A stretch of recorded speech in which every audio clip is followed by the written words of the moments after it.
Hello, and welcome back to the Am I Successful Yet podcast. My name is Rachael Karlyl, and I am your host. On this podcast, we talk about all of the different versions of success. And I think one of the most important ones for women is when your body does crazy things hormonally, and when you have children, no one really talks about the effects on your body that cause you to, I guess, rethink your definition of success or try and find your place in a system or institution or industry that's not necessarily built for women or for the things that women experience. And I wanted to talk about this today because I 39 and 10 months, and a lot of people around me are either going through perimenopause or menopause or have been through a really long fertility journey to have a child. And without going on a complete rant, which this episode is going to be, so my apologies, I just think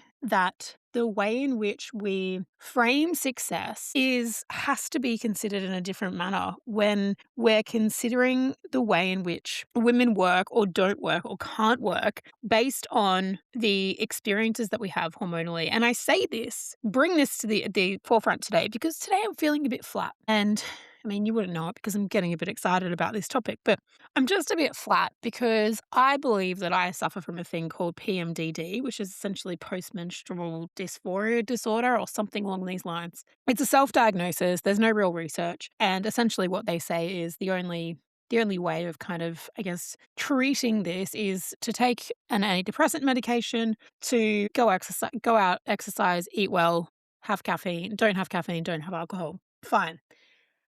So that's great, except that if there's 1 week of a month where I have an inability to function at the same capacity that I would on the other 3 weeks of the month, then that is not being considered.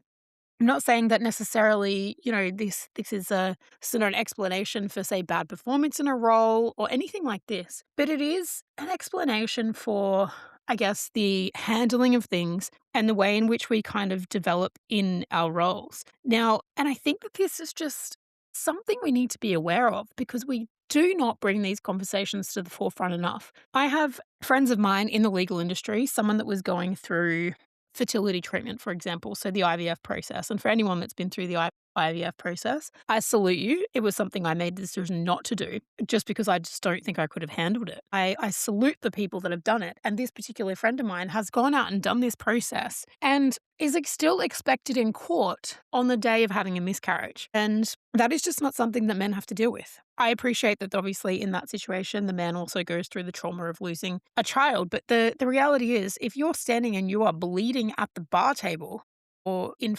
court while you're trying to represent someone else's interests, it's a very difficult thing to consider. It's a very difficult thing to comprehend for anyone. It was difficult to comprehend for me, and I am a woman. So, and I think for me, this issue around for me, the PMDD has really, and I think I've only noticed it more so maybe in the last 2 years. It affects me in the sense that my energy, my energy is low.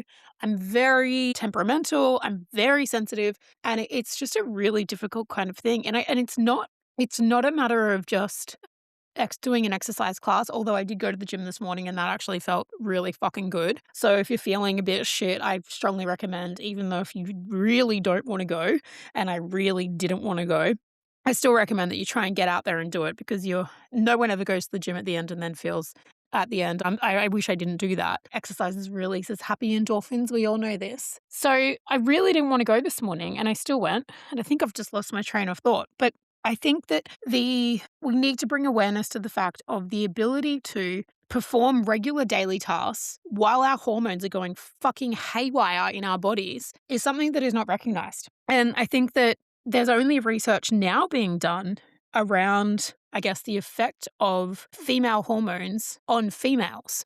Previously, a lot of the research around women's hormones and the way in which we show up and, even things like PMS and the pill and all of these things, all of this research was done on men. And men obviously have different parts to us and have different insides to us. And so the effect of the reality of that research is that it's probably fundamentally flawed. And so I guess with, by going on this kind of rant today, I think it's just a bit of a, being able to have this platform for me and speak about this is a bit of a privilege. I don't shy away from the fact that I suffer from an anxiety, but the anxiety that I feel in this week is not anything like a normally feeling anxious.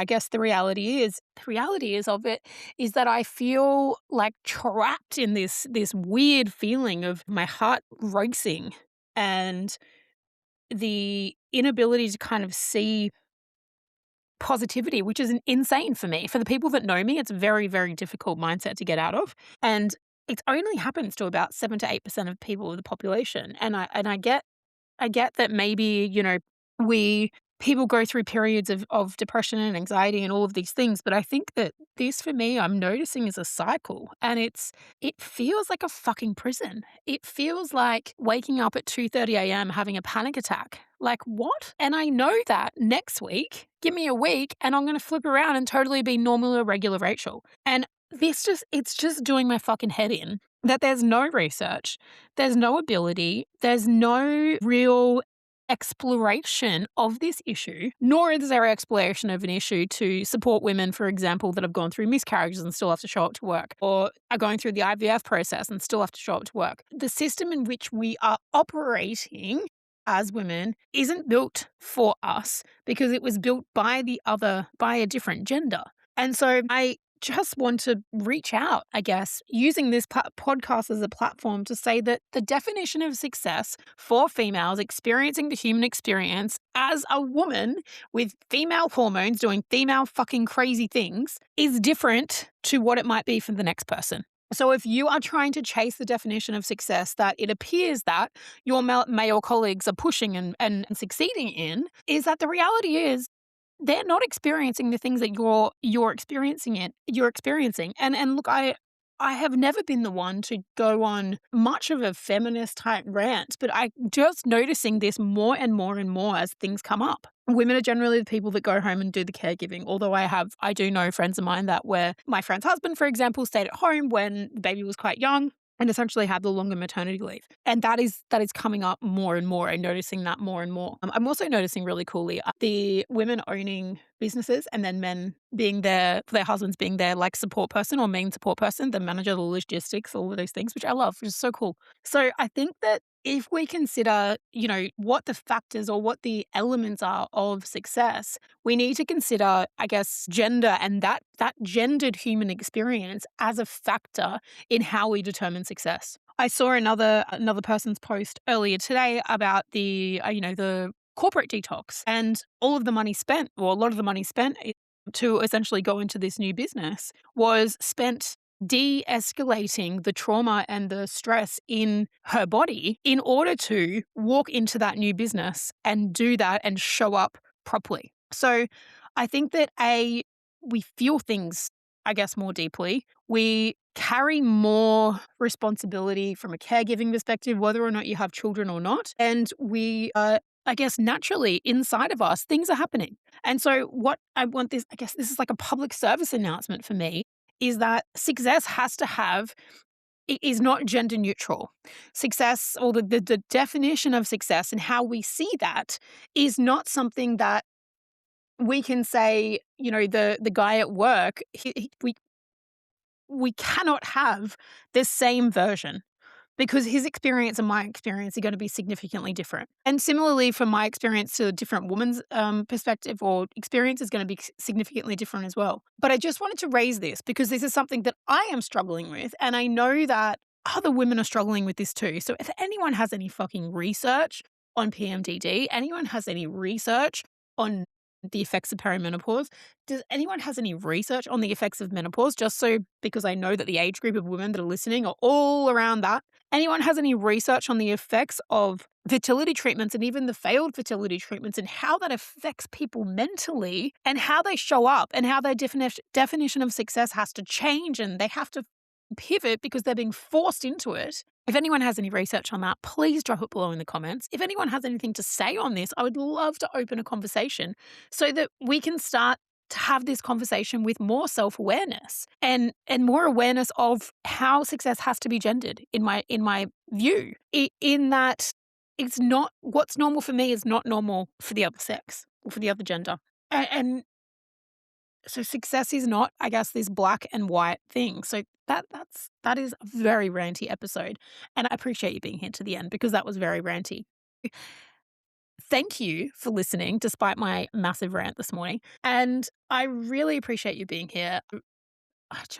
There's so many podcasts that you could be listening to, and you're listening to mine. So genuinely, it makes me so happy that you're here. And if you want to open this conversation and you want to spread this conversation a little bit more widely, please do, because I would fucking love to have a conversation about this with someone that has done some research and understands what they're talking about. That would be great. So if anyone could put me in touch with someone like that, I'm going to throw that out into the universe right here, right now. So that is today's episode. As I said, a little bit of a ranty one. Thank you, thank you, thank you for listening to the Am I Successful Yet podcast today, where we explored how success cannot be gender neutral and has to account for the different experiences that men and women and other genders experience as a result of their individual human experience. If somebody needs to hear this, or somebody wants to have this conversation, or you just think they'd like my podcast, please share it with them. I'd love for you to like, subscribe, and comment below with anything that you really resonated with you in this episode, because I know it's going to fucking resonate with a lot of people, because that is the reality of the experience that I'm going through right now. And otherwise, I will see you on the next episode. Thank you. Thank you.